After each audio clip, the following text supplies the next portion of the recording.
Hey guys, so I just realized that I totally forgot to make a video yesterday, but I'm gonna come on today and do 2 videos to make up for that.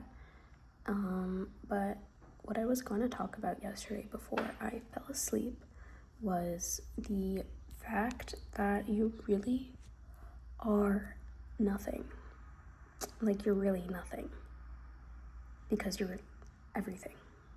So you're nothing because you can remold anything about yourself basically at any moment you want, which is absolutely insane because it's like we've built such a strong identity of who we are throughout our lives that it's like you are a specific set of characteristics, a specific type of person, and it's almost strange to think that those set characteristics can be changed or can be different because you just believe that that's who you are automatically. Like, you go into a situation and you already have kind of an expectation of what you would do based on your predisposed beliefs. Also, look at this pink water. It is literally neon pink.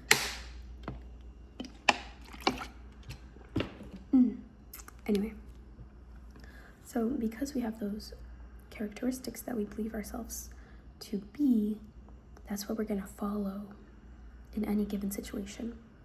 And if you're someone who lives in a lot of fear, maybe it was based on the way you grew up, maybe it was things that happened in your life that made you start fearing, that fear is carried into unknown scenarios. Like, let's say you're moving to a different country. Some people do that with minimal hesitation or fear. Other people are really scared. I know that sometimes social situations that other people wouldn't be so worried about can worry me. Because, like, stuff in my past, stuff that stuck to my identity. So it really is about what you identify as, what your identity is, that tells you how things are going to go for you, how you're going to react. You don't even have to guess like how something is going to, how your body's going to react to it, because you already know. You have expectations, you have previous experiences that build on top of each other to create an identity. But what I'm saying is that it's not solid. It's not something that can not be changed. It's something that's very moldable, like clay.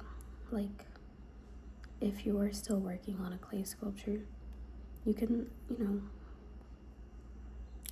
kind of smooth it out. You can change the shape of it a bit until at some point it's a completely different piece. You can do the same thing to yourself in your life. It never is so, like, it never gets fired in the kiln or clyn, whatever it's called. It never gets fired. Like, you can't just have it already, like, it's never going to be hardened to the point where you can't mold it. Yes, I think over time, because as we get older, more and more, like, evidence, more experiences pile on top of each other and solidify an identity, similar to how clay starts drying up as you leave it out, as it ages. But if you just add some water, add some desire to change something, and you start working on it, then it's very possible to change the shape of it, no matter how much it's been sitting out, no matter how much time has passed. And so that's just a reason for you to never stop working on it and choosing something that you might not have chosen otherwise. Sometimes the experiences we have are just so, like, strong and just, they feel so real, right? They just feel so real. You feel like you can't change anything about them. And that is the best time to challenge yourself. That is the best time to be like, no, actually, I am this version of myself. Actually, I don't feel that at all, you know? And even if it doesn't change immediately the way you want it to, I promise you, if you stay on that thought process, on that path, it will remold itself and you will start seeing changes.